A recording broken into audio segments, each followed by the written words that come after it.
we'll give people another minute. I see there's people still rolling in, and then we can go ahead and get started.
Okay, we can go ahead and get started.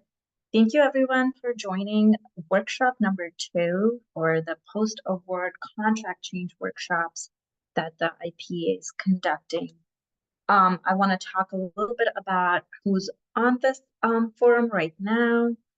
Who are we? What are we trying to do here? And then we can jump into our agenda. We have the agenda pulled up. I do want to double check. Can everyone see the agenda? If I can see someone either unmute themselves and let me know, or if you don't mind just sending it in the chat that you can see the screen, that would be great. We can see it. We can see it. Perfect. Thank you so much. So I do want to introduce myself. I'm Chandrika Mittal. I am the Director of Renewable Energy Financing here at the Illinois Power Agency. We are joined by a few other folks from the IPA. Particularly, we have Anthony Starr, who's the Bureau Chief for Planning and Procurement. We have Rachel Brochetta, who is the Associate Legal Counsel. They are helping me with this process. We have a few other folks from the IPA as well. We are also joined by NERA Economic Consulting. For most of you on the call, if you have participated in the index rec procurement in Illinois, you have probably already heard of NERA Economic Consulting. We have Ben Chi from NERA, who you're probably already familiar with, again, if you've participated in our procurements. If not, NERA Economic Consulting is the procurement administrator. So they are the ones who help us with the procurements for the index rec program, which is what we're talking about today. I do want to encourage, unlike last time, so like I said, this is the second workshop, we're going to be talking about contract terms that stakeholders would like to be negotiable post-award. I do want to encourage, if everyone does not mind, if one person from each organization, if you don't mind just voicing which organization you're from, just so that it gives a little bit of familiarity of who's in the room. I do want to say, based on last workshop's request, we should have someone from the ICC, the Illinois Commerce Commission, which is the regulatory body, joining us today. But if everyone doesn't mind, can you please, at least one person from each organization, unmute and introduce the organization you're from?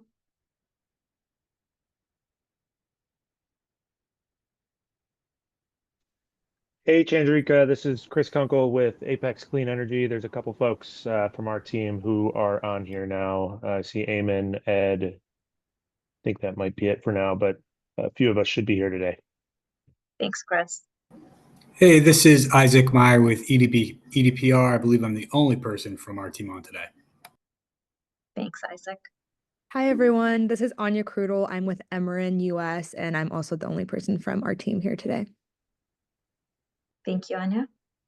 Hi, my name is Carol Garth. I'm with Ameren, Illinois. We have a few other members. Justin Range, he's the Director of Power Supply. And we also have Megan Allen and Chris Bell. Thanks, Carol. This is Ryan Scott. I'm with Reverend Nobles. I'm the only member of my team on this call today. Thank you. Hi, Chris Kozlowski with Earthrise Energy. I believe myself and Cliff Sakura are on from Earthrise. Thanks, Chris. Summer Lanier from AES. I'm not sure if anyone else is on, but I think it's just me. Thanks, Summer. And Hi there. Cordelia Power. I'm the only one from my company on this call. Sorry, Anne, can you repeat the name of your company again? Cordelia Power, Cordelio. Thank you. Hi, Christy Hinton from ComEd. We have Chris Foley, Janelle Navratil, and Fire Patel as well. Thanks, Christine. Hi, it's Doug Stinner from RWE. I'm the only one from the organization on the call. Thanks, Doug. Hi, this is Elizabeth Wheeler. I'm with Clean Grid Alliance. I'm the only one on the call. Thanks, Elizabeth. Good morning. I'm with Thames Energy. I also think I'm the only one on the call. Thank you, Alejandro. Good morning, Troy Spoke from Selenium Energy. I'm the only one on the call. Thank you. Hi, good afternoon. Carly Cookley with NextEra Energy. I believe Tiffany Ingram and some others of our team will be joining as well. Thanks, Carly. Hey, Chandrika Bram Peterson with NYSERDA, New York's administrator of index rec contracts. I think there's a couple of folks from our team on. Thanks, Bram. Good morning. This is Jeff Ferry with Vistra. We will also have Catherine Dietz joining. Thanks, Jeff. Hello, my name is Yvonne Long. I'm with Hakatolo. I'm the only one from the company on the call. Thank you.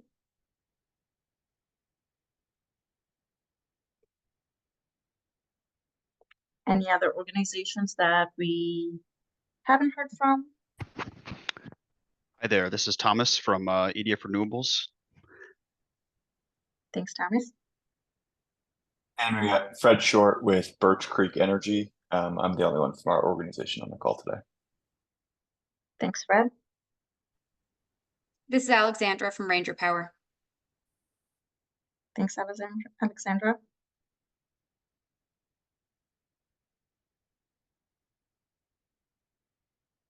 This is Jackson Amushin with the ICC. I think probably somebody else will be joining. Tostin is here too. Nice to see you, Jackson. Great to see you, Chandrika.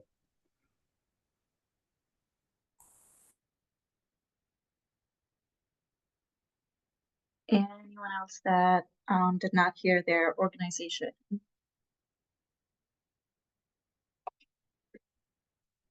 Okay. I think we have a pretty good group and a pretty good representation here. I just think Mid-American might be the only Illinois utility that's not on the call that we procure on behalf of right now.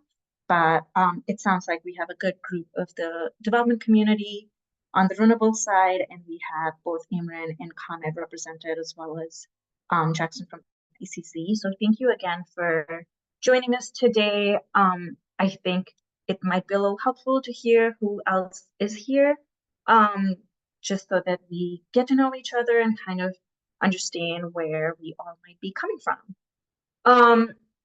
I'll do a very quick recap on what the index rec procurement process is, what this workshop process is, and why are we doing this. So index rec procurement is our state procurement that the IPA conducts on behalf of the utilities.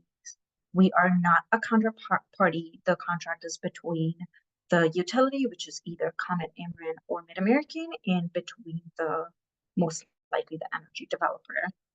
We run the procurements along with Meter Economic Consulting. This is our way of procuring utility scale renewables, so solar, wind, and hydro, to meet the state's RPS goals, the Renewable Portfolio Standard goals, to meet certain renewable energy targets that we have set for the state. What happened at some point in the process in the post-COVID world, we saw that usually the time between the developers signed this contract, which is an index contract, so it's a rec contract. We do not want your power. It's a contract purely for the RECs. However, the contract has is indexed to the wholesale price of power. You bid in a strike price, and we have a confidential benchmark that we set.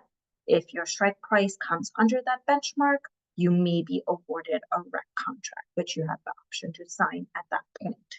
Usually, we've come to understand that the REC contract is usually one of the first processes or first contracts in the development life cycle of a renewable energy project.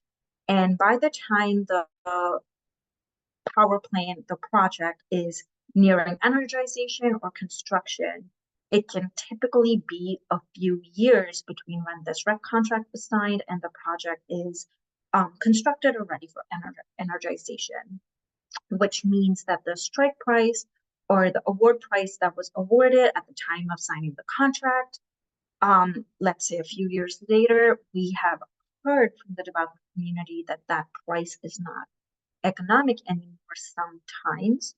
And currently in the process, the only option that a developer has is to either terminate the contract or build an uneconomic project. We obviously want to encourage renewable development to meet our RPS goals. So having developers terminate contracts is not an ideal solution for either of the parties, as it does not help us reach our goals.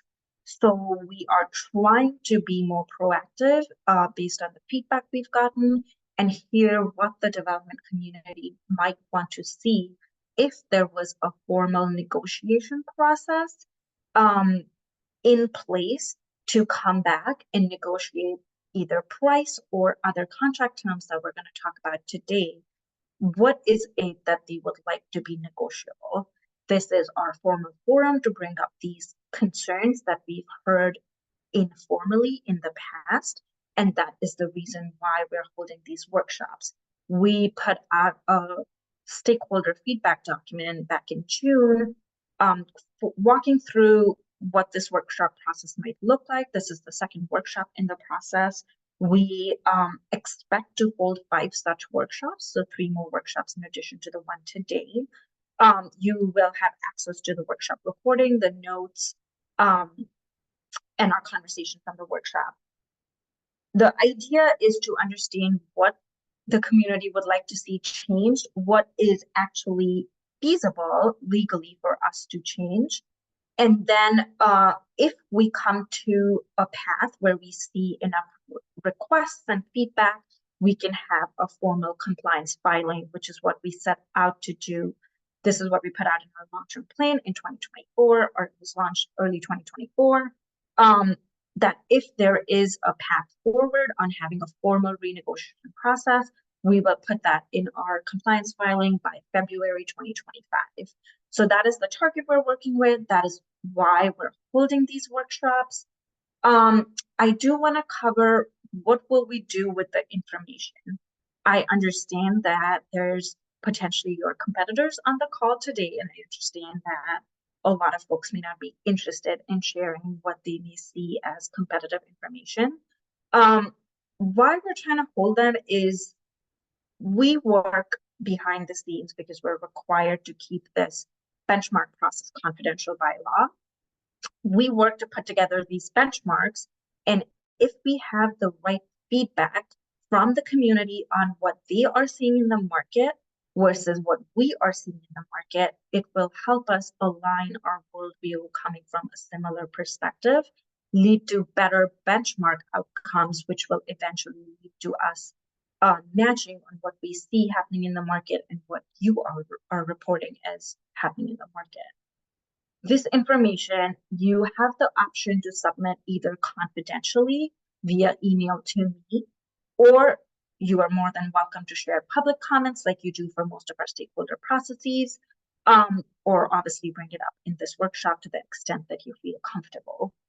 With this information that we have, we will be able to forge a plan if we were to have an option to have a formal renegotiation process. What could that look like?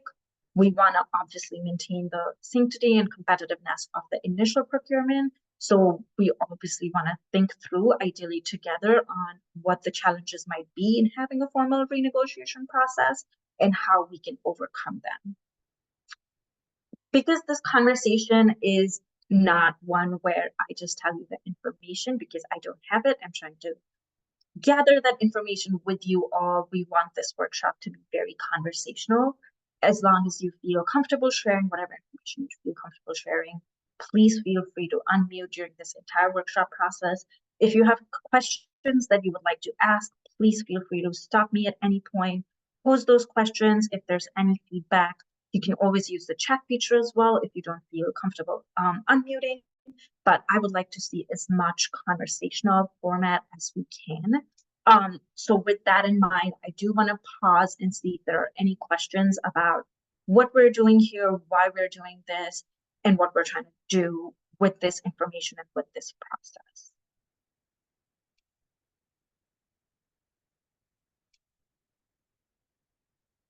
Okay.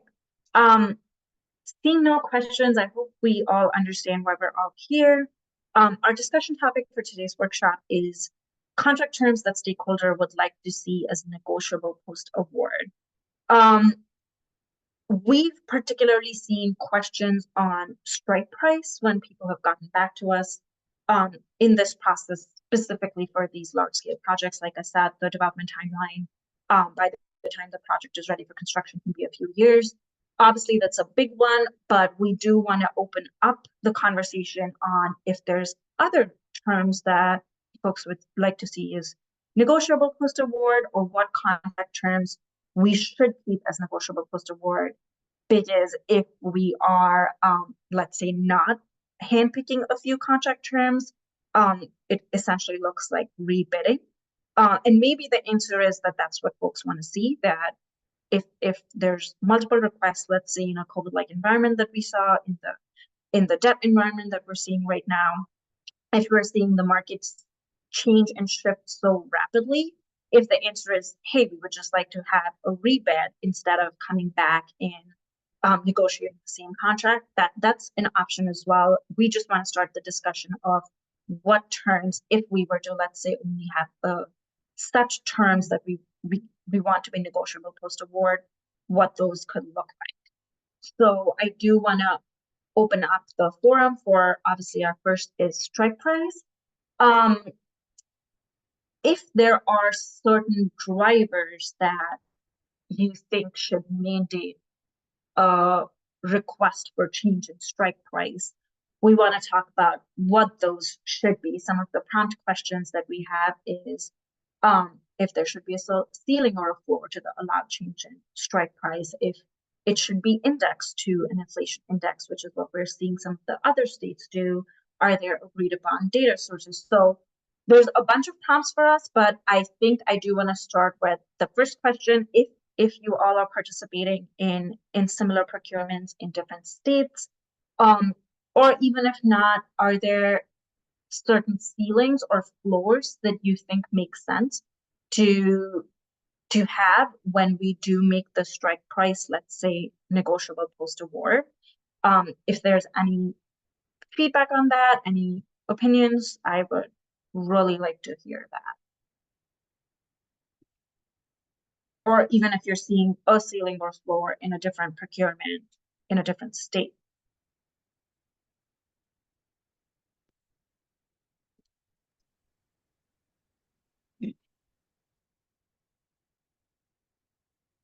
I know we have NYSERDA on the call, so I guess my question is, NYSERDA, do you have a ceiling or a floor?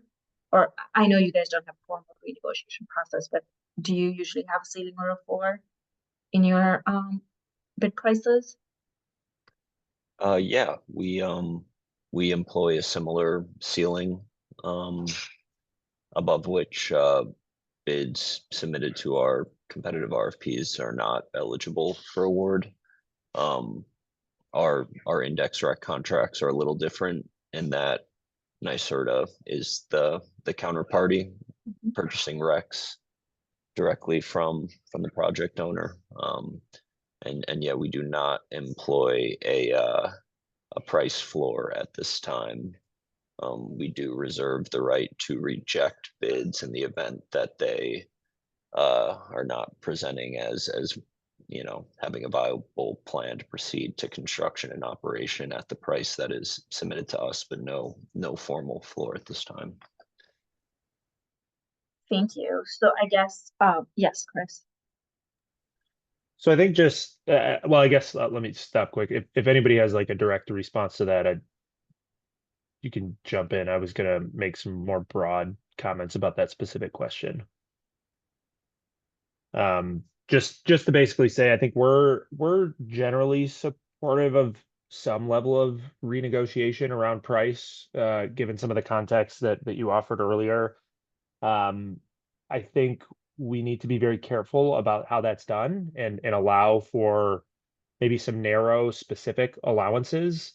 One that I don't, I suppose it could fall into component costs, but specifically related to tariffs. That's an area that is, I don't know, very politically sensitive and could change pretty quickly, and of course have a pretty substantial impact on pricing. But I think at the core, we certainly want to avoid a situation where we have some companies coming in and underbidding, knowing that they can simply renegotiate a higher contract. I think that's something we need to be very careful of. Beyond that, I think we've got a couple of specific concerns or terms within the contract that we would like to see some discussion around as part of this process now that we've gone through the financing process for a couple of these contracts. We've got some firsthand experience of some of the pain points in here. And so whenever appropriate, again, we've got a few folks on the phone that can talk in a little bit more detail about some of that. But our concern, our issue is, I think, a little bit less around price and the ability to renegotiate price and more about some of those other terms and conditions that are unique to these contracts and are proving to be sticky or problematic with lenders. Thank you, Chris. I do want to state that if we don't naturally talk about some of those challenges that you guys see as pain points, I do have your questions that you submitted in advance of the workshop, so I will be sure to cover those. We have a section dedicated to those questions as agenda number 6, so we definitely make sure we get to those. Chris, you brought up some really good points, which are absolutely concerns we share, and that's why I said that we want to maintain the integrity of the initial procurement. So the way we are thinking about it is if the strike price is renegotiable, there has to be some very rigid constraints around, let's say, data sources that maybe, and that's why it's one of the agenda items we see here, that maybe we should have some agreed upon industry data sources, of if there's other ideas or thoughts on what should trigger a change. And that's why I think it's important for us to talk about if there should be a ceiling or a floor to ensure that people are exactly what you said, not underbidding the initial procurement with the option to renegotiate. And I think there are multiple ways to talk about this and tackle this, but that's why I think there should be some very specific triggers that should only be allowed to even open a renegotiation. And I want to hear what those thoughts are and if people agree that there should be some specific triggers. For example, obviously we saw the pandemic, right? Or we see huge supply chain delays that, let's say, it's not a single developer facing these challenges, it's more of a market issue. I think that's what we're trying to cover here, not necessarily individual project challenges. So I do want to say up front, this is more when we see things happening in the market affecting, let's say, more than 1 or 2 parties. So great point, and I see Elizabeth, your hand is up, so please feel free to unmute yourself. Hi, Elizabeth with Clean Grid Alliance. Chandrika, can you explain what you're thinking when you say a ceiling or a floor to the allowed change in strike price, are those referring to the same thing? And putting a bond on it, but could you just elaborate a little bit about what you're seeing as possibly the model there? Yeah, so there's great question. There's different ways to think about it. I guess the question is, usually most developers will have some sort of buffer for, let's say, supply chain challenges. I know people procure inventory in advance, et cetera, et cetera. The question is more, if I think about the floor, should the change in external factors be great enough to say, hey, you should have had this buffered into your initial price, and you didn't, or it should be more, let's say, what we saw in the COVID era where, or let's say what we saw in offshore wind in New York or in some of these other states where the cost factors changed so significantly that maybe we should think about having a minimum 20% change in cost to dictate a change in strike price. So that would be kind of a floor that your cost has to be changed by 20%.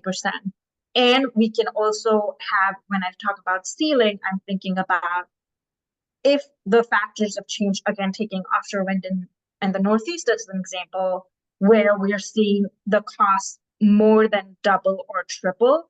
At that point, are we now saying renegotiation doesn't make sense? We should just do a rebid at this point. So that's what I'm thinking about when I say, should there be a minimum change in cost that should be not attributed to, let's say, a buffer in price, that risk margin that most developers assume? It needs to be greater than that. And when I'm thinking a ceiling, I say the price has changed so dramatically. I'm thinking 2 or 3 times the original price that at this point renegotiation doesn't make sense. We just need to go in for a rebid. So that's what I'm thinking. Does that help? Yeah, thank you for the clarification. So having talked about that, I guess we heard from NYSERDA how they do it.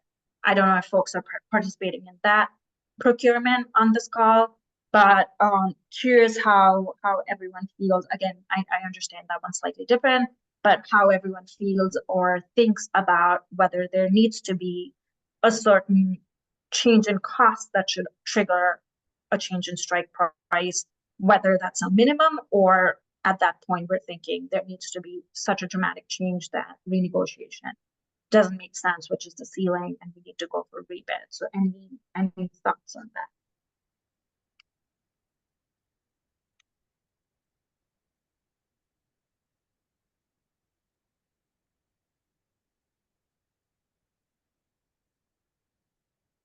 I guess let me phrase it this way. Are there agreed upon industry data sources that we should be thinking together when we think of cost? Or is this something where, because of everyone's procurement, specifically component procurement strategies, are different, that there is no industry, I guess, data source that can be taken as a gold standard for assuming this is what majority or average costs look like?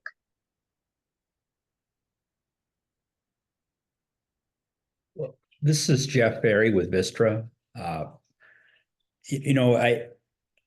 There are a number of, I think you're heading down the right track in terms of trying to find, what's some type of material change in cost. And I think, with enough discussion and time, maybe you would find some percentages. But if you're trying to find some standardized data, which I think is important, that maybe, third-party data. I mean, I'm not sure to the extent it works, but, you have Bureau of Labor statistics that if you could fine tune those enough and get into like inflation factors around various costs that's impacting, the development of renewable projects. But you also have, labor cost would be, another factor. You have your cost of components, you have labor costs, you have tariffs, which have already been mentioned. And maybe there's some national data that, while it may not be specific to the industry per se, if you dive into it enough, you can find industry specific numbers. It's just, I'm just kind of spitballing here, but perhaps that would be a way of finding some common indexes or data that's widely available. And then you could look at it as to how it's impacting the entire industry of development, the world of development in Illinois. And perhaps you could even divide it up by, utility scale procurements versus brownfield procurements versus other types of procurements, whatever we're looking at here. But that's just throwing some ideas out there to try to encourage the discussion. Yes, thank you so much, Jeff. I really appreciate that, and I'm really glad you brought up Bureau of Labor Statistics. We'll talk about that in a second. I know I skipped number 2 or agenda 3 part 2 on purpose to come back to the first 2, which is, let's say, are there certain third-party reports that everyone in the industry thinks are gold standard for these cost items? So I know you mentioned the Bureau of Labor Statistics. We look at NREL data. Are there other data sources that everyone here agrees is a good representation for component costs or labor costs, and other cost pieces that I guess you all look at or you think represents what you are seeing in your particular business is correctly represented? So I spitball NREL. Are there other data sources that we can kind of agree as a community are a good representation for what the industry is saying? I know there's a few private organizations. I know I've referenced Wood McKinsey, Bloomberg, NREL in the past. So I'm just here to ask, are these the right places? Is this what you all are looking at? And are there a good representation of the costs you are seeing in your business?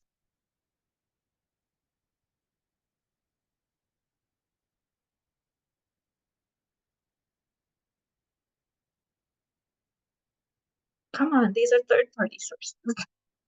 Okay.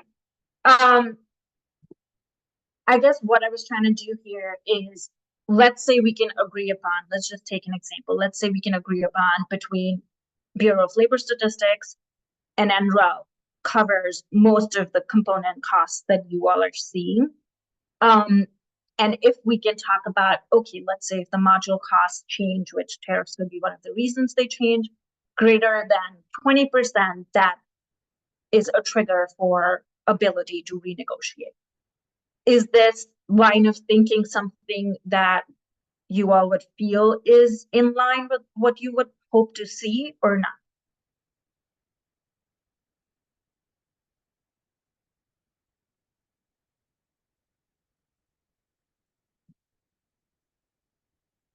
Let's take it in an even less, I guess, personal way.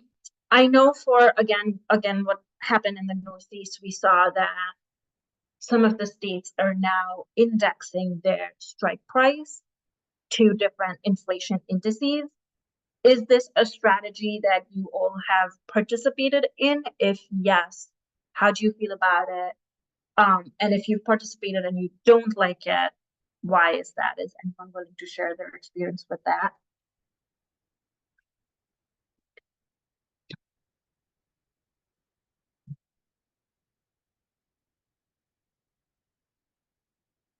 I guess I'll again throw it back to NYSERDA. Have you heard complaints or kudos for choosing the inflation index that you chose? And what are the reactions you are getting for indexing to that inflation index? If you don't mind. It varies depending on the firm proposing to build the project. In recent solicitations, we have used public indices related to PPI. PPI all commodities is our current index being used to adjust strike prices between the time of bid and the commencement of construction activities.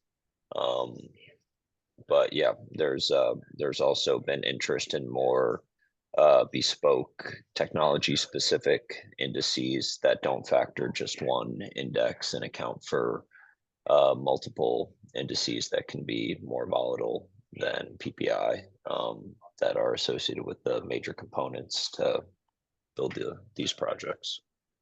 Thank you so much, Brent. I really appreciate it. Knowing what we know now, if we didn't, what NYSERDA is doing and the feedback they've received, if Illinois were to implement, let's say, a similar strategy, is this something folks want to see, or is this something folks are not too happy about?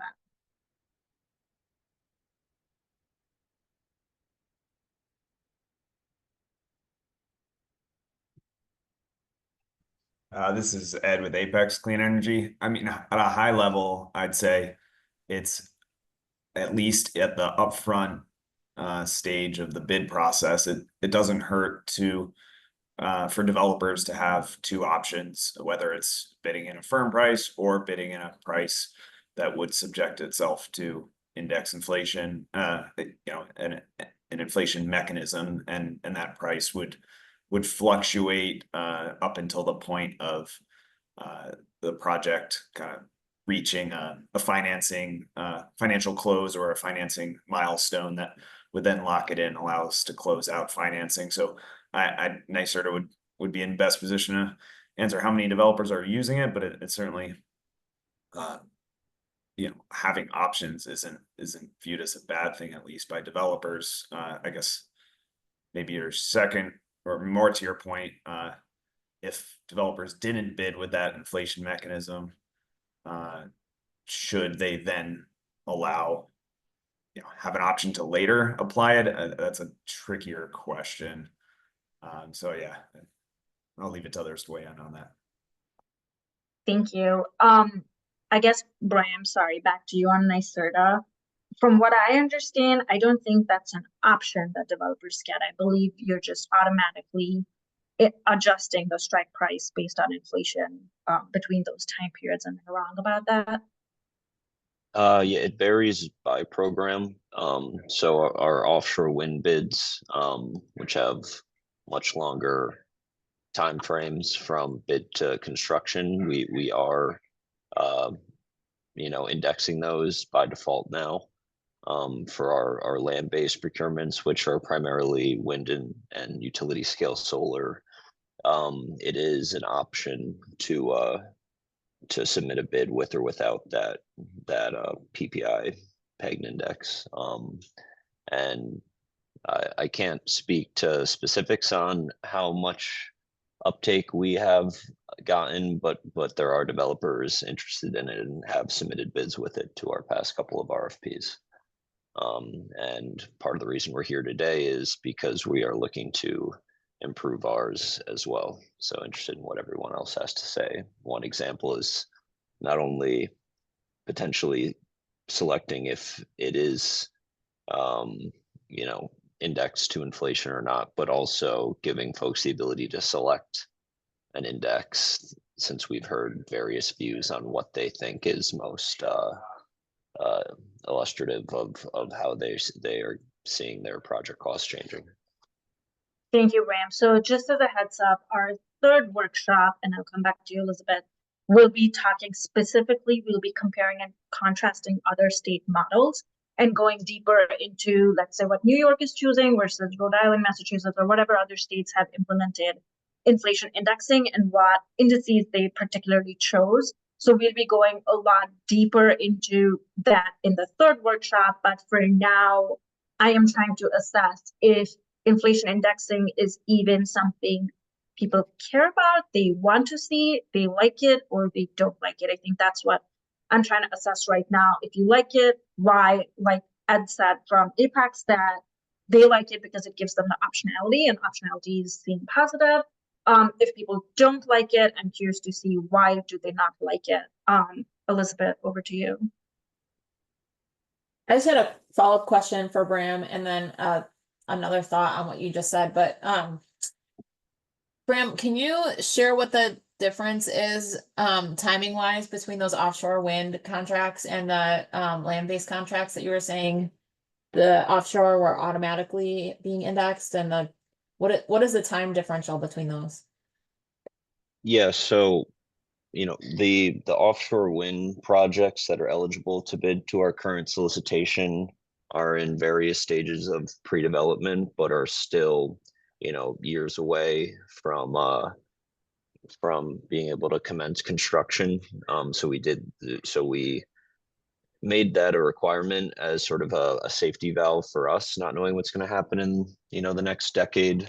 We haven't received bids for that RFP yet, but we're expecting projected in service dates in the late 2020s and early 2030s. So we're talking 5+ years at minimum right now, compared to our land-based solicitation where it's a requirement to enter service by 2029, but we have estimated in service dates as early as 2025 and 2026. So much closer relatively to construction. Thank you. The other comments I wanted to make is, Chandrika, I think some of the difficulty in having this conversation to me seems to be that the devil's in the details of all of this. And so without knowing where we're headed, it's hard to say it's hard to respond to some of these detailed questions about like a ceiling or a floor and what those should be set at, or which specific inflation index we should be tying things to. So I'm wondering what's the alternatives here? Like your first question being, is there a ceiling or a floor? I don't know what the alternative is to that when we're talking. Yeah, no, I can definitely help with that. Alternative is the process stays the way it is. So like I started out, I think all we're trying to do here at the IPA is be proactive to some of the requests, complaints, suggestions, recommendations we've received unofficially on our current process. How what I've heard is, and I understand where they're coming from, is the way the process is set up right now is it's kind of this opaque block, right? We ask you to bid a certain price. We kind of are guided by the rules that are legally set out for us. You don't really get to see any of the sausage making just because that's how we are required to do things from a confidential standpoint. And then it's a more take it or leave it situation. So right now, if another COVID happens, or if the debt interest rates suddenly go again off, I know we're not headed that way anymore, at least based on the news I've been following. But when we see that currently we don't have any authority to change things. So let's say you sign a contract, or you signed a contract in 2021, let's say, and you're beginning construction in 2024. Again, for example, this is given my background in finance, your debt interest rate on that project probably looked like 5-6%. And if you are looking at it today and it's not tied to that interest, you're maybe looking at 11-12% debt interest rate. So currently your only option with our procurement is to either continue building at that awarded price, or you terminate your contract. I don't have any path for us right now. What I'm trying to do in this workshop is to gather feedback as to what people want to see, because the alternative is the process stays the way it is. You shared feedback, but unfortunately, because it's not in a public setting, we don't have public feedback. We can't use it to justify it to ICC to say, hey, we're hearing that these are the changes people want seen. This is what is proposed. This is what we think makes sense. And this is the going forward plan. We can't do that if we don't have actual feedback publicly in these forums telling us, hey, whatever we told you unofficially about challenges, those are real challenges we're bringing to you right now. Please make a case and please try and improve this procurement process. So I guess to answer about where we're headed, I don't have a plan, because I am hoping that we could come up with a plan together to say, this is what I'm hearing, or this is what parties want. or this is what they're seeing in other states that they really like, so they would like to see this implemented in Illinois. Or these are the flexibilities, let's say a bilateral contract offers, and obviously we're a state procurement, we don't have the same flexibilities as a private contract off-taker might, but we are just trying to be as flexible to the demands that we've gotten that we can be, to the extent, like I said, we can be under the rules and regulations that guide us. So I don't really have a plan of, if you don't tell me what to do, this is what we're going to do. The alternative is that nothing gets done and the index track procurement stays the way it is. And if the market is shifting significantly, then there's not much I can do. But again, that doesn't help me meet our RPS goals. And obviously that doesn't help you with constructing state secured projects in the state. So I guess that's the long-winded answer of what the alternative is. I do want to take a second if there's any more feedback around inflation indexing, around industry data sources, around what people think makes sense to trigger a change in or a request for a change in strike price. If not, we can go into deeper what people might think are specific cost inputs that make sense, and if there's any on this list that you don't see that you think should be cost inputs that should be a trigger for requesting a change in strike price. So I'll take a second. Is there any other feedback or suggestions based on our discussion so far?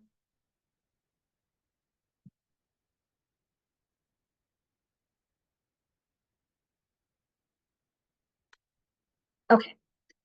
So I guess if we were to narrow this down, because again, if we're not setting certain parameters that should trigger a change in price, or change in certain contract terms, it essentially becomes a rebidding. So we'll get to that if maybe that's the more optimal approach that people see. But let's say there were certain cost inputs that justify a change in strike price. I have component costs listed, labor costs listed, interest rates, interconnection costs.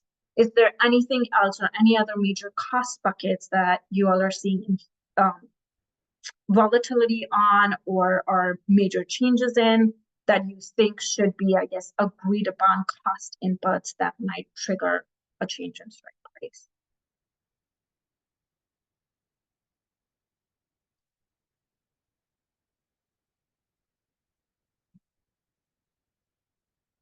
If there are no more cost buckets, I guess what is, if you were to pick your one or two biggest heartburns or changes where cost impacts your project the most out of the ones listed, if you don't mind sharing with me what those might look like.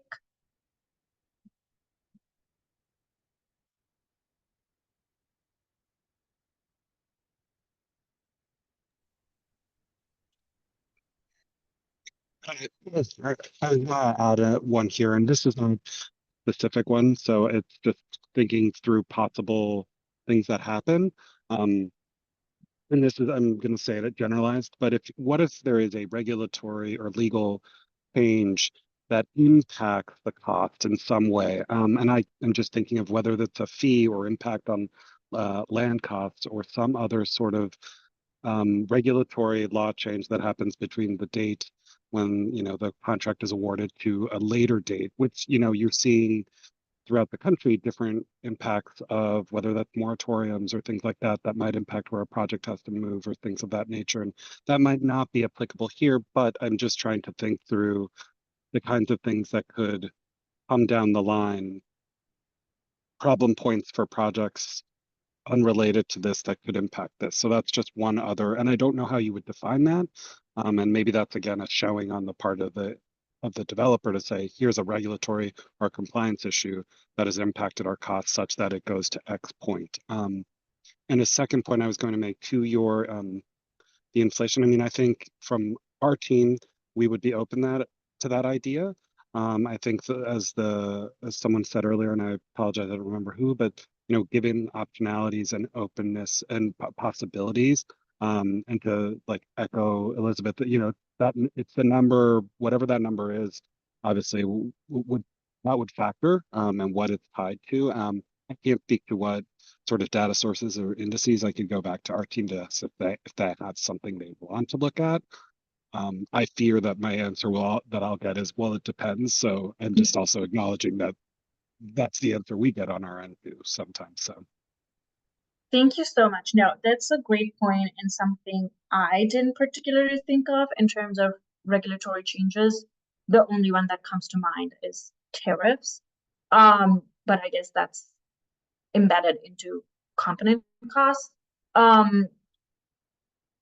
Again, I think it would be helpful if people can share typically what are the cost buckets that you've seen in this, I guess, 2022 today environment that have shifted majorly in your project, that have given you heartburn and it could be for Illinois or in other states contracts that you're signing where that's what's defining or changing your price to an extent. Is component cost the right word? Is it interconnection cost?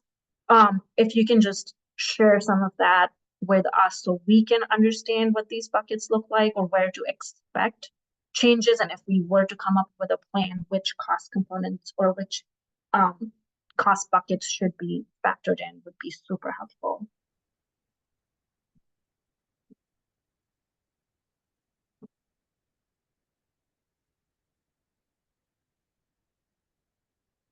This is Eamon from Apex. I think part of it depends on, what point you're wanting people to sign contracts for their projects, how far in advance. Just a broader statement, during 2021 and 2022, when inflation started to hit, I know that we, and I believe a lot of the industry, pivoted from trying to sign PPAs early, generating backlog, to waiting until they were better able to pin down the exact costs of their projects to the extent possible before binding their projects to PPAs. And in many ways, I think that's healthy behavior. It gives you more certainty that a PPA that's signed will actually come online because they're signing it later in the life cycle of the project.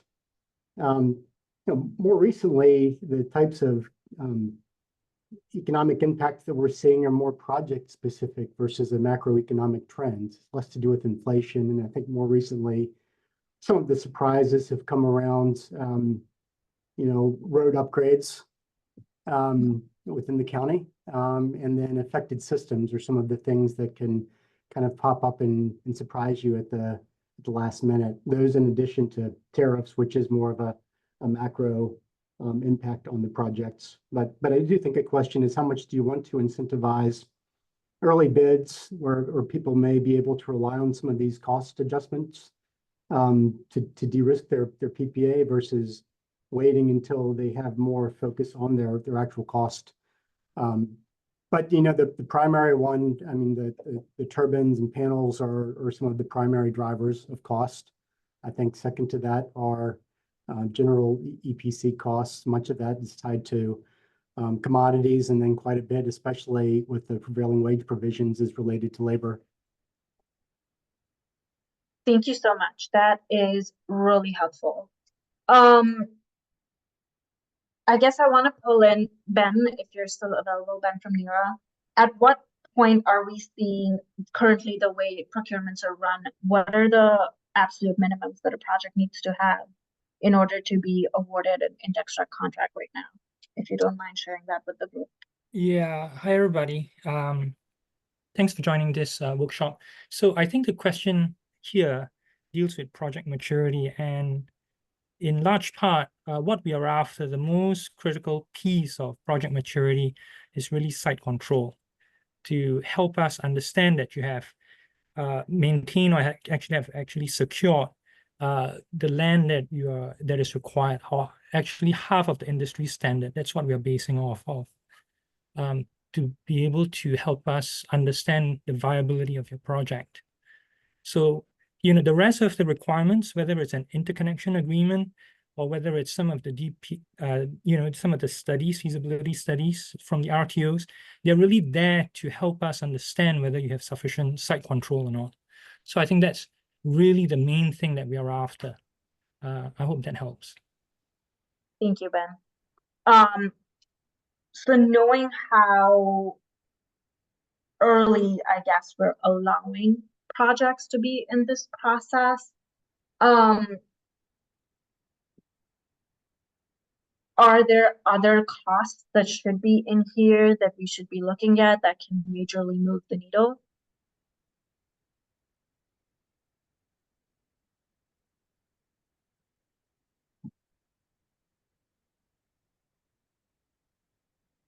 Assuming these are the cost buckets we are looking at, is there a certain, and this will vary, and I understand the sensitivity, so if no one speaks, I can probably guess why. Is there a minimum increase in cost that should trigger change in strike price?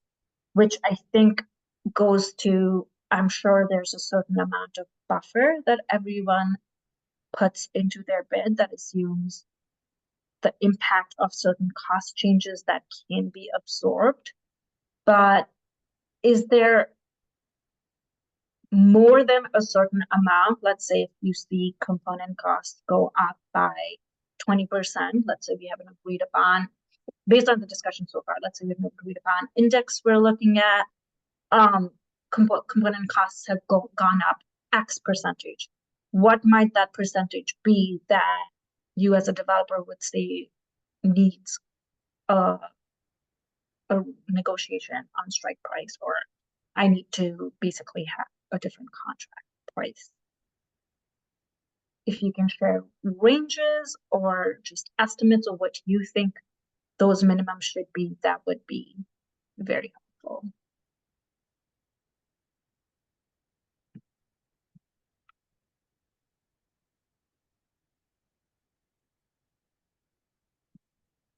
Are we thinking in the range of under 50%, over 50% change?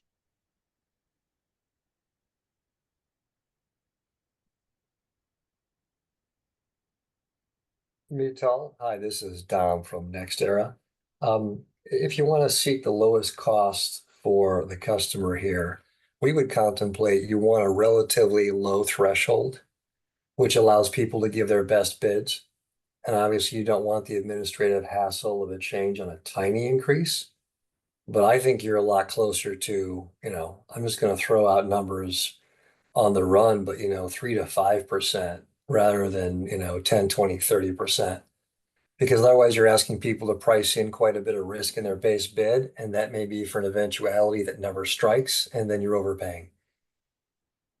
Thank you, Dom. Really appreciate that. Are there people who echo that sentiment?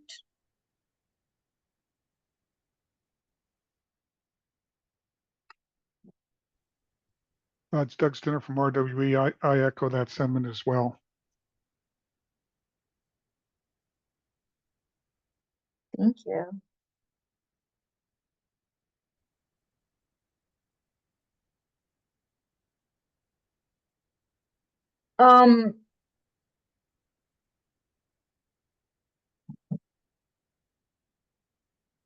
I know we talked about some of the inflation indices, and maybe that's the answer for part 6 here, agenda 3, part 6. Are there specific indices that track changes in these cost items? I know we talked about PPI, which NYSERDA is using. We talked about Bureau of Labor Statistics, and we can go in more detail on what other states use, but I do want to ask specifically to the cost buckets that we see above, which is their component costs, labor costs, interest rate costs, interconnection costs. And I know people brought up some other cost buckets as well. Are there specific indices that track these cost buckets that you know of?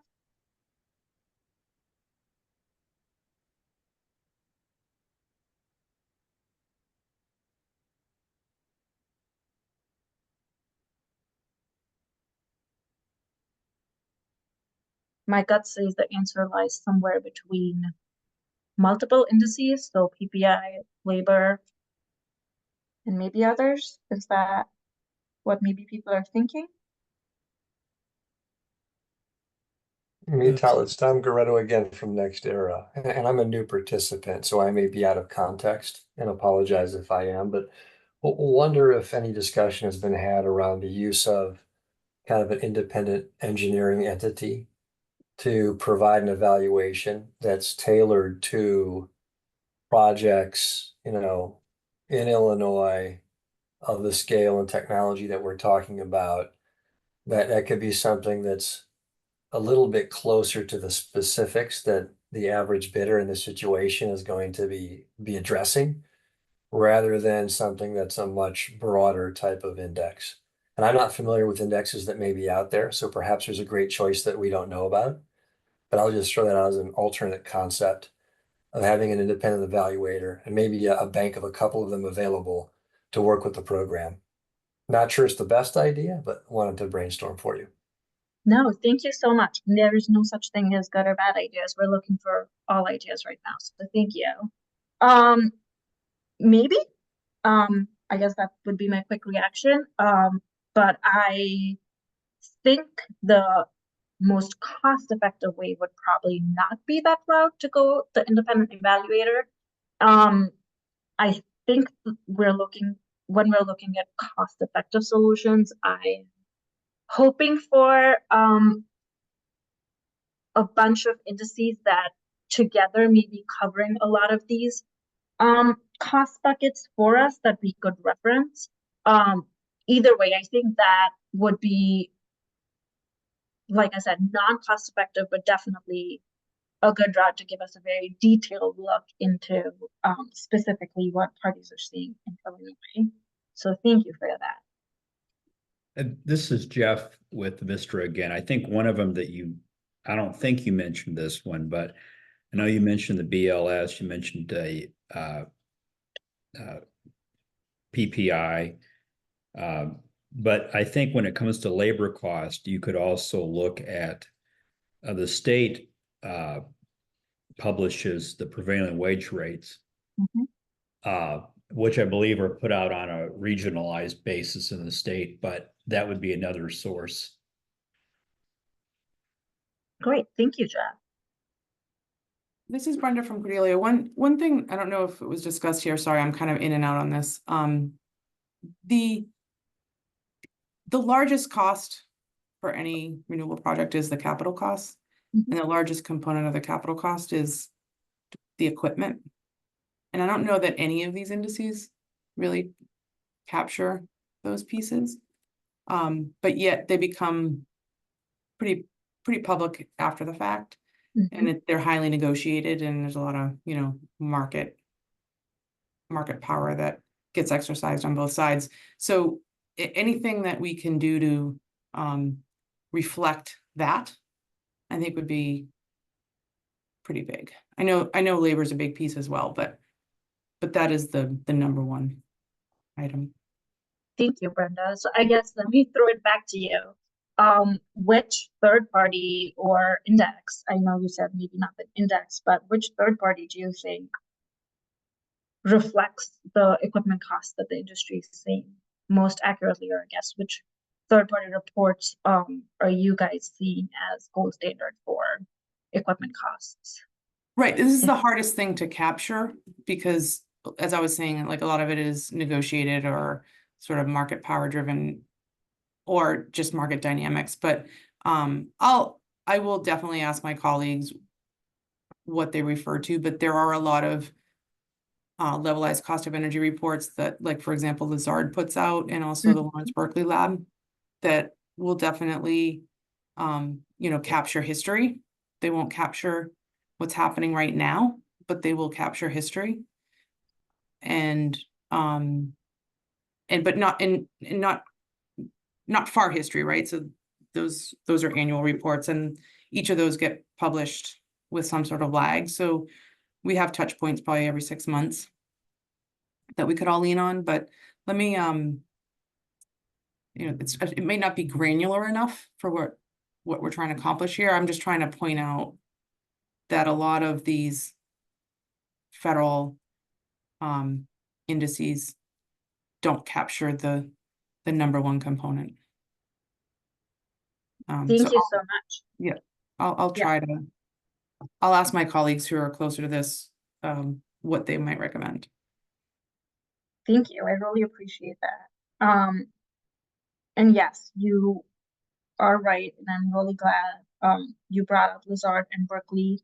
I think again, if we rely more on public national reports. So this is great information to have, so we can cross-check across different sources. I think that's all my questions on strike price. So if anyone has any departing comments, please let us know before we move to another. But I'll recapture really quick that it sounds like indexing to inflation, to me, I'm taking away, is overall seen as a good optionality to have. There's not necessarily, based on what Brenda just said, not necessarily an index that may capture the largest cost bucket, which is our component of equipment costs. So maybe something for us to work towards is to look at what might be a good reflection of that. There are similar concerns shared about if we were to have a renegotiation, we want to make sure there's not underbidding happening in the first procurement and need to think of steps to make sure that we are maintaining the integrity of the process. I don't think we have really strong thoughts that I've heard so far, and I totally agree with Elizabeth on this, that there's too many details for I guess the group to think through on a ceiling or a floor. So maybe something for us to take back and maybe put together scenarios to ask more directed questions. Otherwise, I didn't hear a general yes or no on whether there should be some kind of ceilings or floors or cost triggers, but it was really helpful to understand what that minimum increase in cost, it sounds like, looks like from some of you, in terms of percentage ranges that might be a justification for requesting a change in strike price. That was my takeaway from the strike price topic. If there's anything I didn't cover, or if there's any departing comments, I do want to take a minute and see if there's any thoughts there. Yeah, it's Doug Stinner from RWE. I'll add one comment. If you go back in the proceeding that happened in New York City or New York State for the renegotiation, ACE New York submitted a proposal that was developed by a consultant that essentially creates an index on these component prices, interest rates, and there may not be one single index out there, but it could be created, is essentially the comment I'd like to propose or mention. Thank you, Doug. I will look into that. I know there were some really good suggestions when New York went through this process specific to offshore wind, and we've been looking into that, but that's a great one and something for us to consider. Any other comments from anyone else?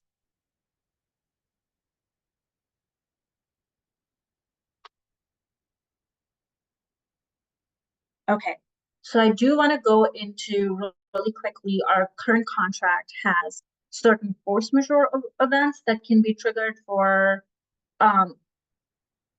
or that can be triggered, I guess not for renegotiation, we don't have that.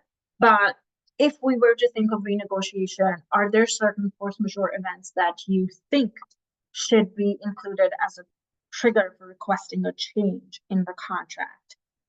Ben, if you don't mind, can you share really quickly what the current force majeure events are that allow for, I guess, canceling of the contract? If I'm capturing that correctly? Yeah, of course, yeah. So there are a couple of force majeure events, but for purposes of, in particular, strike price, we don't have a force majeure event tied to, strike price adjustments, or if there are cost components that are way higher than what you have initially assumed in your bids. But we do have a termination clause for convenience. I think it's in section 4.2D for Delta that you can find how to terminate your contract if you just couldn't move forward because of the economics of the project. But the force majeure typically ties into two areas. One is dealing with development of the project, and second is to deal with the delivery of the RECs once the project has started operation. And I think for purposes of this call, I think people are really more focused on the development portion. And usually it requires some sort of an external event that is unforeseen, such as an act of God or a tornado or hurricane that just rips through your wind farm or your solar farm. So those are the types of events that are quite typical. If it doesn't destroy the installation, then there is usually a suspension period for which we will excuse or extend the development timeline. And in general, there's a lot of different flexibilities built in to extend the development timeline besides force majeure at this point in time. But to answer your question, Chandrika, there just isn't anything tied to price at this time that would allow force majeure to be triggered. Thank you, Ben. So I guess knowing what we know, what's in the contract right now, are there certain force majeure events that you think are not captured that should be in there to either have a trigger for requesting strike price or even for renegotiation of the contract, not necessarily price only? So just trying to understand kind of if there's something else that we might be missing that people are seeing or that you see in, I guess, other contracts.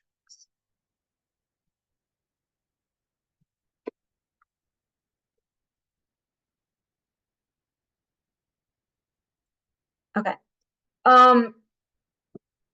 We talked a little bit about this in the beginning.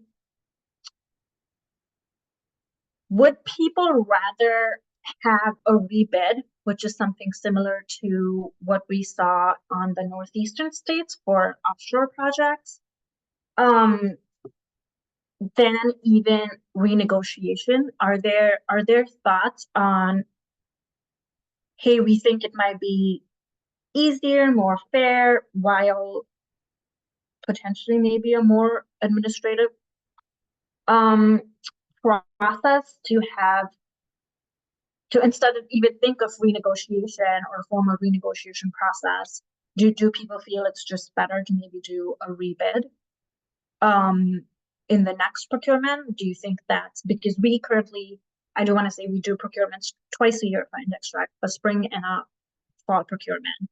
And I just want to throw it out that while we've gotten requests for renegotiation, maybe the answer that people are seeing, given everything we've seen, like I said, on the Northeast, then maybe it's just easier to rebid in a future procurement than to have a path for renegotiation, which is basically you cancel your contract if things are if prices or other terms are not suitable for when you start construction, and you think it's better to just take that project and bid it into a future procurement.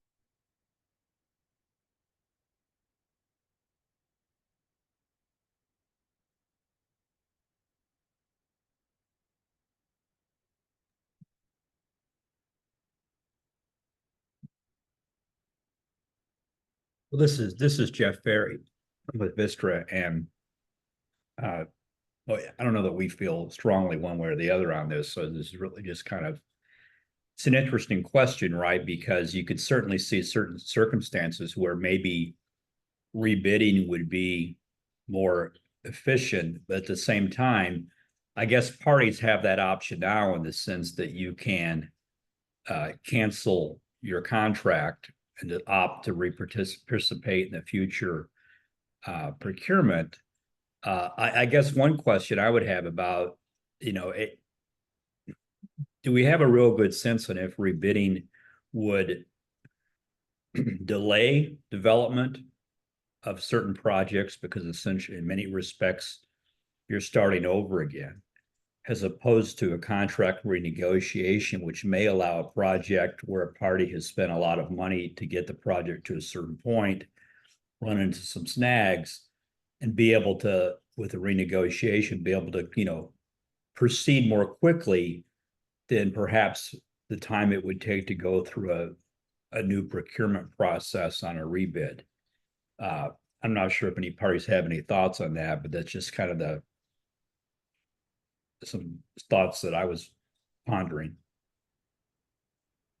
Thank you, Jeff. Yeah, I would say if anyone else has any comments on rebidding versus renegotiation. Hey, I'd like to offer one quick comment in response to Jeff. Hey, so Jeff, when you do cancel and terminate your contract and rebid, there is nothing that stops the counterparty from proceeding on the same timeline, just to be clear. What we usually offer is flexibility on the back end. If you need to extend the development timeline, we have that. But if you are proceeding on the original timeline and want your project to be operational and so that you can get payment, that is actually encouraged, and there is nothing in the contract that stops that. So I just want to offer that clarification. Thank you, Ben. Ben, one question from Doug Stinner, RWE. If you do terminate a contract, isn't there the possibility that you could be barred from participating in future procurements for 2 or 3 years? I don't know what the terms of the contract are. Doug, you're right. You picked up on something that is in a long-term plan that talks about someone that willingly economically defaults without transferring the RECs to the counterparty. And it was there in a time before there was the standing order mechanism. In our index REC mechanisms thus far, the standing order actually precludes you from doing those economic gaming to choose whether or not to transfer your RECs or not to the counterparty. So I think that's what you're after. So for our intent and purpose, I don't think that the 2-year debarment due to a economic default, for example, is what we are envisaging here. If you do cancel your contract and forfeit your collateral requirement, that means that your contract is fully terminated. You are open to rebid your project in a future procurement without issues, if that answers your question and give you that certainty. Great, thanks, Ben. Yep, you're welcome.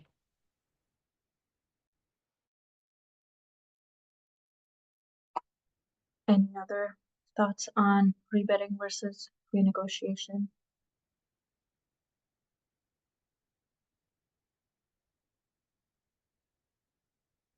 Okay. I do want to talk really quickly about some of the other contract terms that, and maybe Chris from Apex, this is the time, where we've particularly heard feedback and we have implemented through our long-term plan, our 2024 long-term plan, which again, I'm guessing everyone on this call is already aware, but the way we publish how many RECs to purchase, what goals we're meeting, our RPS budgets, updates on all of that is through our long-term renewable resources plan, which we put out every 2 years. So we just put out one in early 2024. Next long-term plan is in 2026. Currently, based on feedback that we heard in the past, we updated some of the shortfall years and cures. Those were the contract terms that we did receive feedback on, and we allowed some flexibilities and made some adjustments. So again, Ben, if you don't mind walking really quickly through what was it earlier, what was requested, and what's the new contract term for shortfall years and for cures, I would really appreciate that. And once we hear what's in it now and what are the changes that were implemented through the 2024 long-term plan, I do want to ask if these provisions are sufficient or if people are still requesting more flexibility. Thank you, Ben. Yeah, you're welcome. Yeah, thanks, Chandrika. So currently, we are holding firm, and I'll qualify what I mean by holding firm in a bit, to the quantity that you bid through the procurement process. So when you bid 100,000 RECs per year on an annual quantity analyzed basis, we want to see those RECs come in subject to any degradation factors that may adjust the requirements, but we do want to see that come through. And what we mean by that is that we don't want to see speculative bids where you bid too high a quantity with no ability or intention to fulfill under the contract. That is very key for us, because anything that we give or award to you as a winner, that means almost inevitably that we're going to take that away from someone else, the opportunity to receive an award. So that is just part of good procurement practice and design when we hold a competitive procurement process. And what we say by we hold it firm, what we really are after is that we want to at least know that you have some way to meet the annual quantity, and we will allow for flexibilities for bad years, for example, and we try very hard to calibrate that in connection with the various comment process through the contracts that we have received over the years. And what we are really after and what we really want to address is just chronic underperformance under the contract. So that is not acceptable to us. But if you have a bad year here and there, that is what we do build in the flexibility to help you through those bad years. So at this time, the contract provides that once the project is energized and you're delivering at least the RECs through the standing order, then you cannot miss, well, to trigger an event of default, you must have missed 5 or more years. These are not consecutive years. This could be any time, throughout the 20-year term. And the aggregate amount of the shortfall amounts cannot exceed or equal the annual quantity under your contract. So those are the two triggers. It's an and operator, it's not an or. So both conditions must be met in order to trigger an event of default. 5 years or more of shortfall years, and in aggregate, you must have have aggregate shortfall amounts equal or exceed the annual quantity. This is actually a shift of an increased flexibility from prior years where we had looked at only 3 years of shortfall years. So we have added 2 more years to that before you trigger an event of default. Other flexibilities include things like for the first 2 full delivery years, including the stop period. So it could be very close to 3 years, really, the first 3 years almost, where you do not have any shortfall amounts counted against you. Any shortfalls during those years will not constitute a shortfall at all if you don't meet the delivery requirement. And we have also, for those utility scale solar, including the brownfield projects as well, an ability for you to designate your own degradation factor up to 1% of degradation rate, so that you can figure out for yourself how much, with more precision, you are delivering and you have to meet each year. With that, also want to say one other point. There is no prohibition under the contract for size changes. So we are after the number of RECs that you're committing to, because that's what the evaluation is based on. But if you propose for a 20 megawatt system, and eventually when you bill, you want to bill a 22 megawatt system, that is entirely up to you. You have the flexibility under the contract to do so. There is no prohibition for that. Other things that allows you to cure or help you to manage the shortfalls is that you will have good years and bad years. You cannot be short every year. That doesn't make sense. But in the years that you are long, you are able to use those RECs to cover prior shortfall years. you can always make a manual transfer to the buyer counterparty to reduce the shortfall amounts in the past. I think that's sort of where the flexibility comes in. We also allowed for the acceptable vintage years to include an additional month. So it's not really a 20-year contract. It's really a 20-year and one additional month contract for you to make up any shortfalls if needed, so that you're not unduly penalized to trigger an event of default. So there are a bunch of other changes, but these are the main ones I'd like to at least highlight for you. And the posture here again is we're trying to build in flexibility. We're not here to unduly penalize for shortfall years, but we are trying to ensure that it still respects the integrity of the competitive procurement process.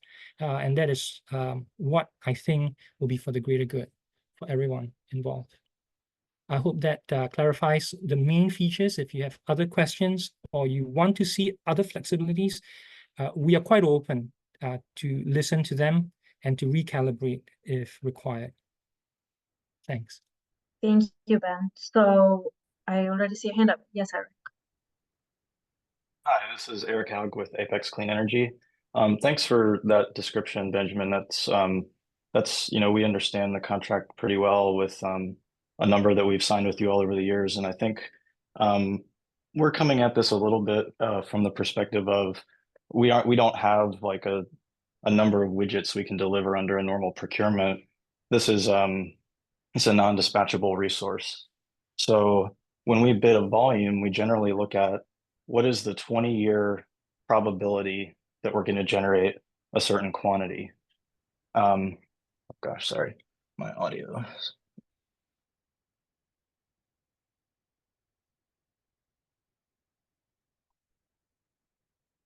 We could hear you just fine, Eric, if you want to resume. If not, we can come back.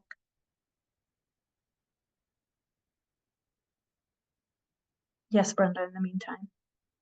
Yep, in the meantime, so Benjamin, I think those changes are very helpful.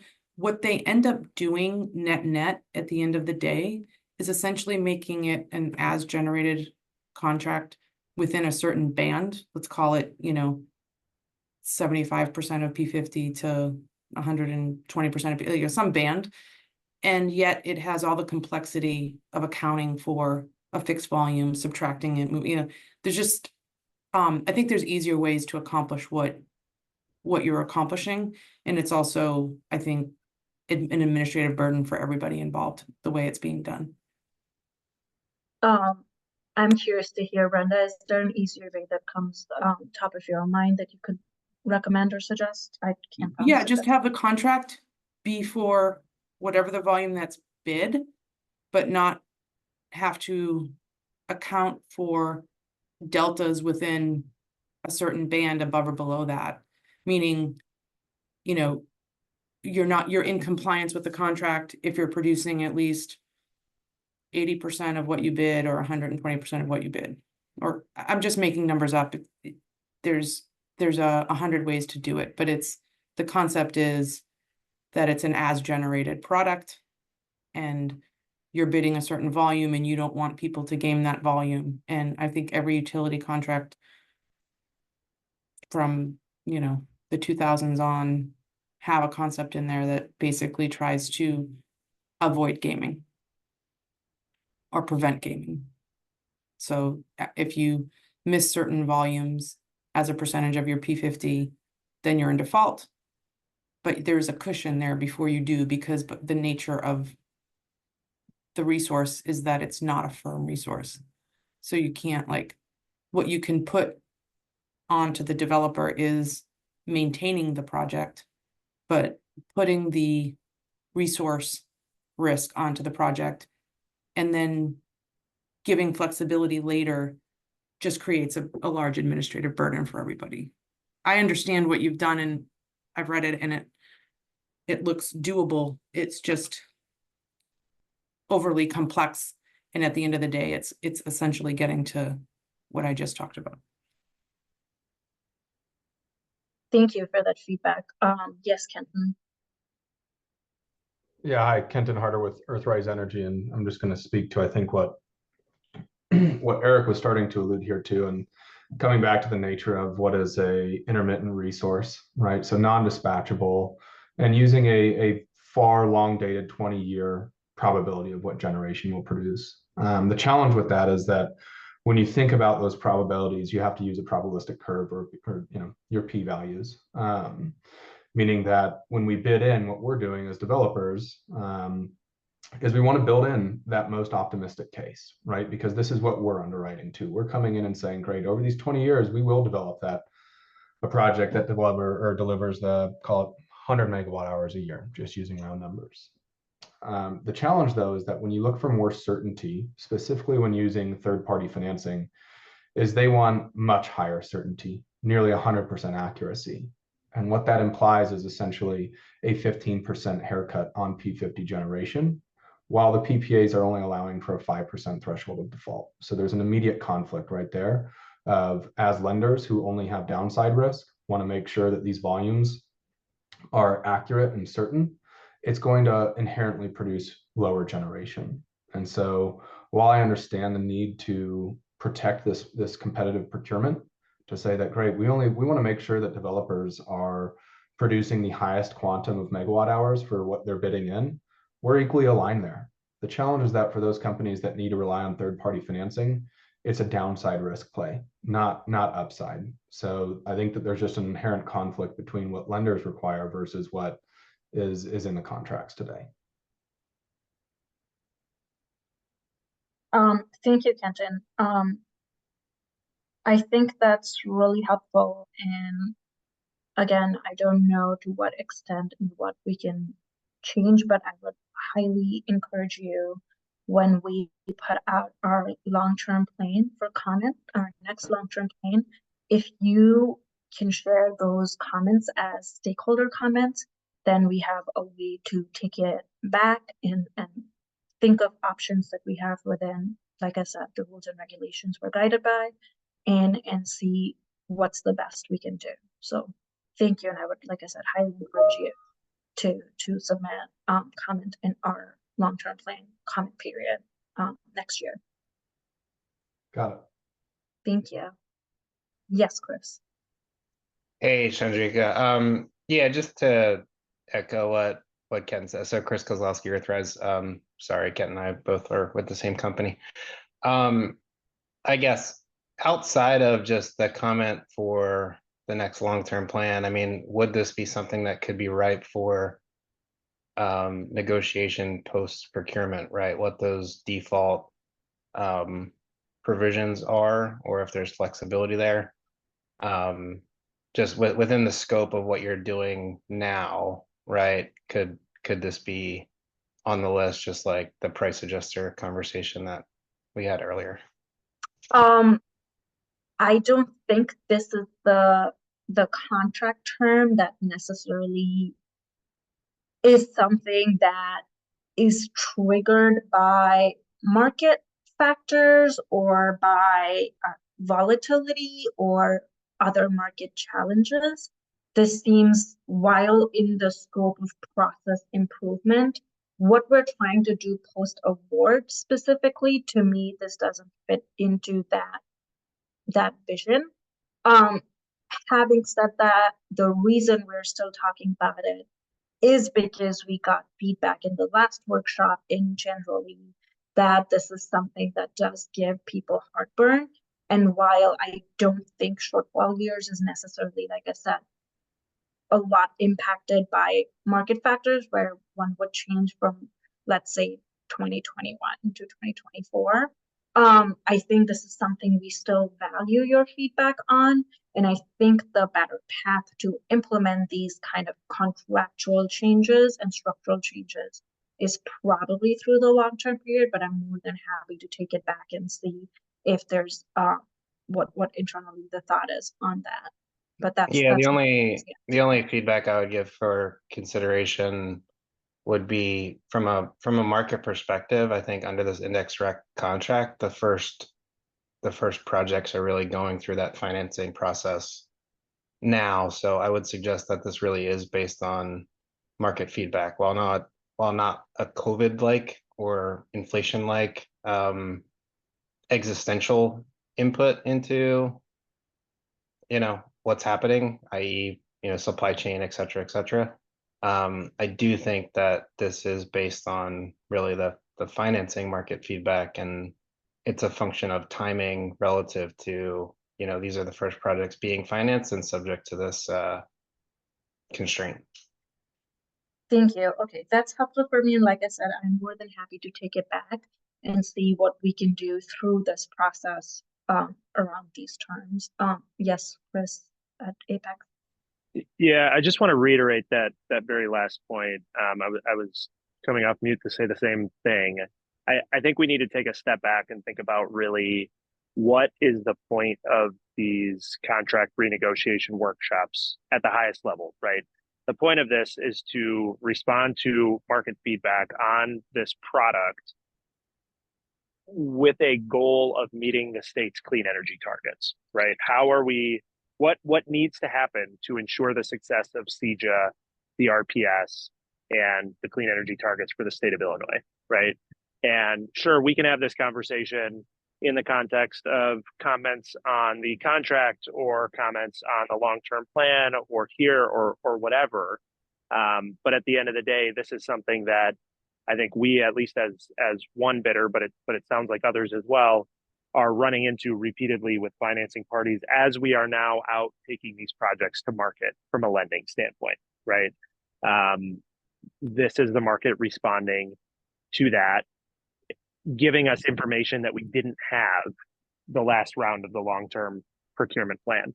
And so, if this isn't resolved in this setting within these workshops, then yeah, absolutely, we're going to have that conversation within the long-term plan, and that's fine. But coming back to the the whole point of this is to help ensure the success of CEJA. And regardless of what venue that conversation is happening in, this is a very fundamental issue with these contracts. And so the sooner that we can address it collectively, I think the better off we're going to be, the better participation you're going to get in future procurements, and the better, likelihood of success for CEJA overall. Thank you, Chris.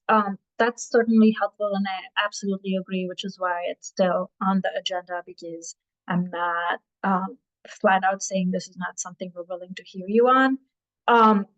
I guess my question comes to, which is more our agenda number 5, and I see the time, but I do want to address this. I know we didn't have particularly volunteers willing to talk about renegotiating or negotiating in other states, but this seems like the right place to ask, what is different when you are contracting in other states or in a bilateral contract?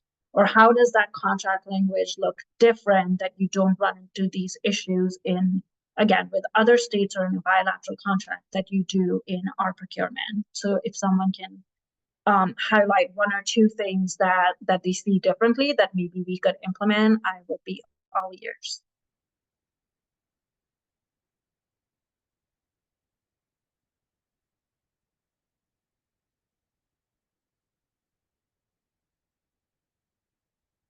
I'm going to pull out both the Chris's because you raised some of these issues. How are you, or what are you seeing differently if you're contracting in other states or in a bilateral private contract setting, that you don't run into some of these issues with your financing parties?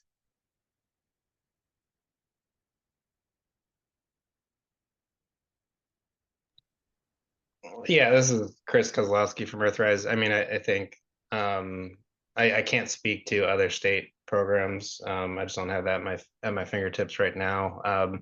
With respect to bilateral contracts, I think that's slightly more sensitive. I guess in general, I'd probably say typically you would see an ability to make up potential shortfalls to the requirement. And how are you making cures to the default? That would be, sorry, cures to the default replacement recs could be one mechanism. I think there's others, but yeah, potentially we could submit something confidential to that specific question, but it's a little bit more sensitive. Absolutely. Totally understand. And yes, more than open to, I guess, what you're seeing differently or the challenges that you're running into that is specific to our procurement. Chris Kunkel from Apex, I know you guys submitted some questions around this topic. So again, this seems like a good place to bring those up. I know you had one of the questions regarding shortfalls, and then another one regarding rec quantity. Would you mind raising those questions right now, and maybe we have Ben and others who could respond to that?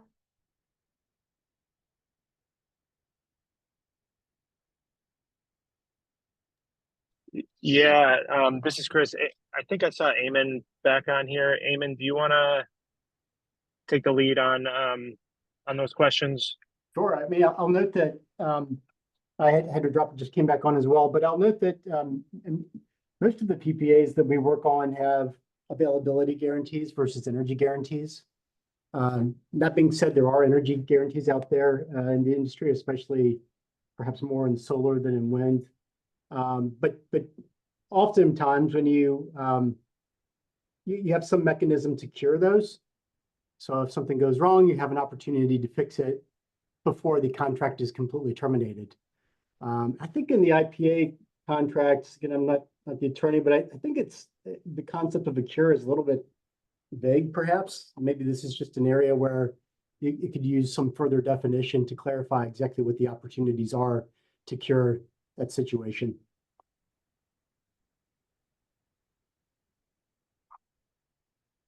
Okay. I know you submitted some questions, Eamon, or I don't know, I guess Chris did. Can you talk about some of those questions? I want to say they were on this topic.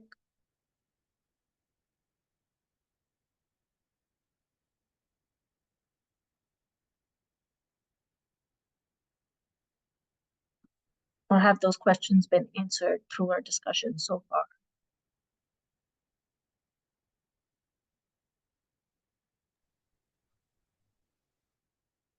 We've walked through a lot of them. Chris, is there anything that we missed? Yeah, I mean, I think they've kind of been covered. There's been a fair amount of discussion just on that last point around the concept of mechanical availability versus a production guarantee. I guess the other one that we had put in there goes back to the conversation around force majeure and whether or not there could be a carve out for a serial defect of again going back to the point of mechanical availability, I suppose. And then yeah, I'm sorry, I don't have I'm on mobile right now. I don't have the other question I sent that I know that it was NYSERDA related. Okay. Thank you. And if those questions, if you feel at the end of the workshop they're not covered, we'll try and submit written responses to those questions that were formally submitted. Yes, the Kenton. one that I'm not sure that we covered was the ability to adjust the annual quantity, especially if you're bidding perhaps a couple of years in advance of procuring equipment, especially with wind, but for solar as well, there could be adjustments to the bid quantity. It could be explained through either a change in the technology or something that happens that restricts the size of the project during development. That could be one area where you could allow for some post-contract negotiation. Got it. So I'm hearing, oh, sorry, Ben, I just want to reiterate, I'm hearing that you would like to see some adjustment on the actual annual rec quantity, Right. which seems like is a provision in the NYSERDA contract. Is that correct?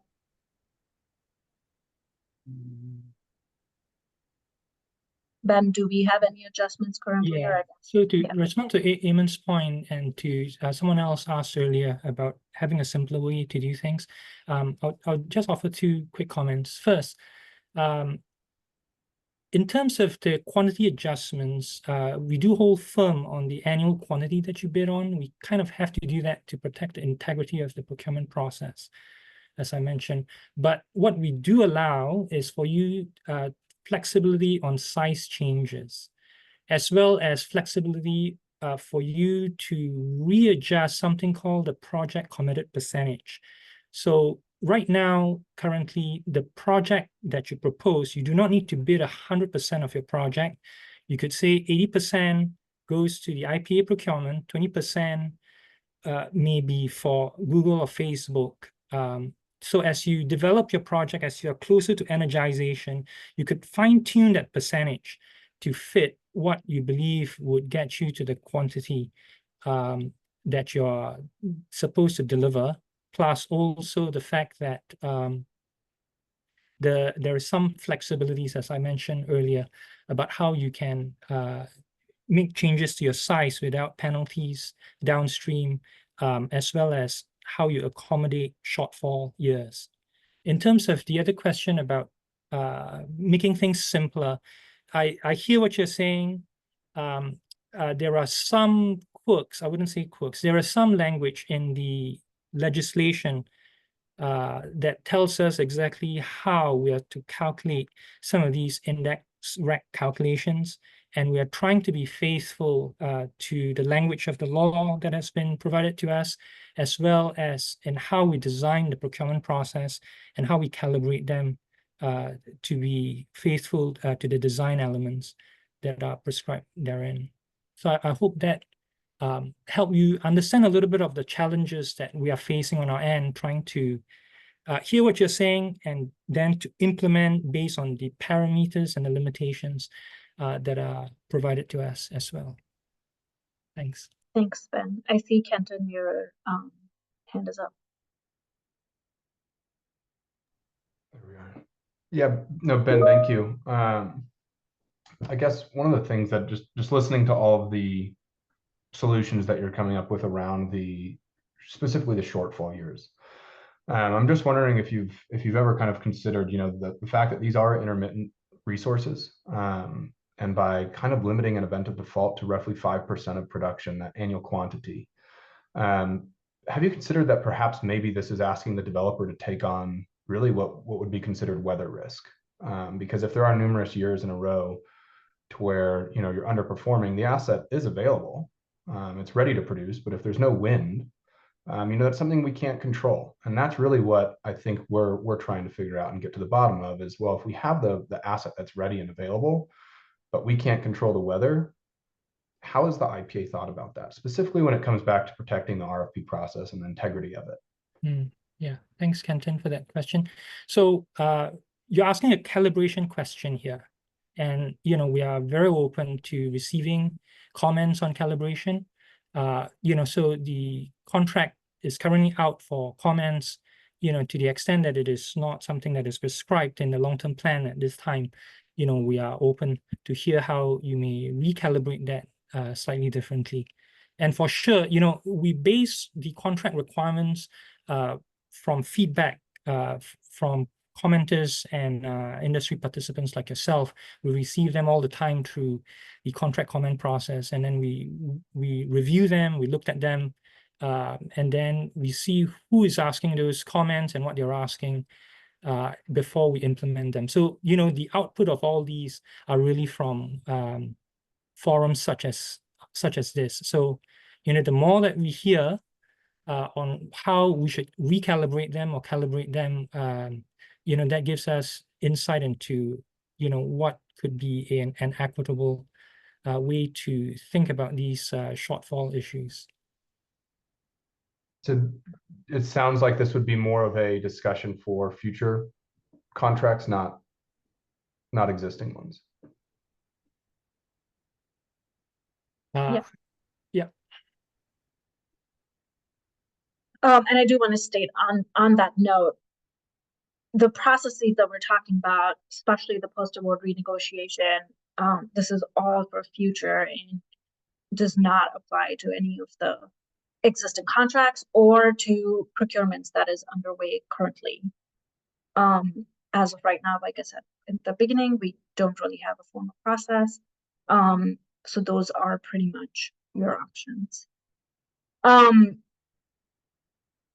I don't think we have enough time to go deep enough into the RPS budget But I do know that is something that is raised a bunch of times, so I certainly don't want to avoid that topic, but I do foresee that as a larger topic of discussion. So if everyone is okay, I think it might make sense for us to take this particular agenda item and maybe discuss during our third workshop.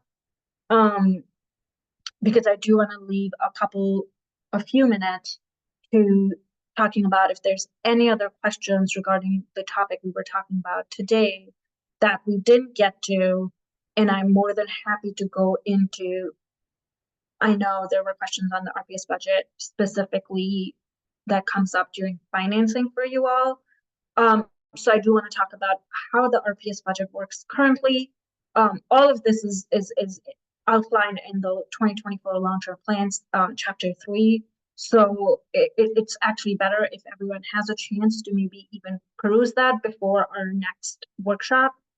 We talk about how the budget works, what can we do as IPA without a legislative change to the structure of this budget, how the funds are collected and how they're spent. What are our restrictions that we're operating around this whole RPS budget topic, but also from a legal perspective, there are a few things that we can change or that's under our control or authority, and certain things that are not. And specifically short-term and long-term, what changes we can do on our end to provide the comfort that's needed for developers and their financiers in the state budget or in the RPS budget. So like I said, I think this is a larger topic. I don't know if we want to rush it through in 8 minutes. But we can definitely roll this over to our next workshop, and we can start with this and jump into comparing and contrasting other state models. So our future workshop, which is next one, is slated for September 30th. So last Monday of every month is how we're doing this. If you haven't caught on to that, our workshop topic for the next one will be talking about comparing and contrasting other state models, what works and what doesn't work. So if you have experience or if you have people on your team that have experience in other states, NYSERDA, New York, Massachusetts, Rhode Island, Connecticut, New Jersey are some of the states that we have personally spoken with to understand some of the challenges they saw. They saw it more on the offshore.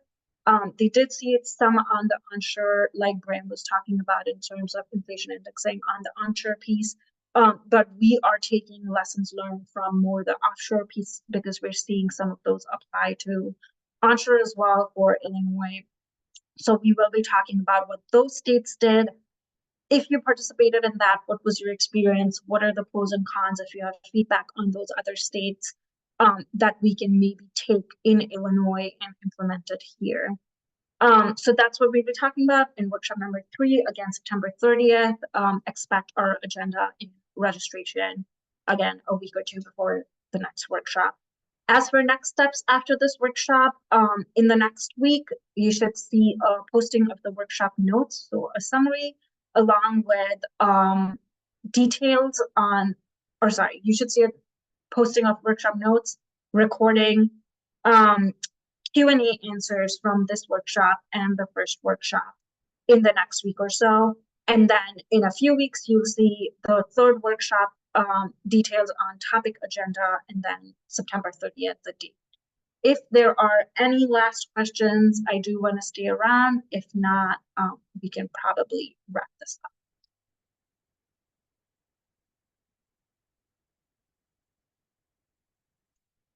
Okay, thank you everyone for your time. I really appreciate you taking, I know this is not easy, taking 2 hours from your day and submitting feedback and talking about us and helping us brainstorm on some of the challenges that we're seeing in the industry together and how we can potentially have a path for us to have more successful procurements through maybe a formal renegotiation process. So thank you again for everyone's time. I truly appreciate it.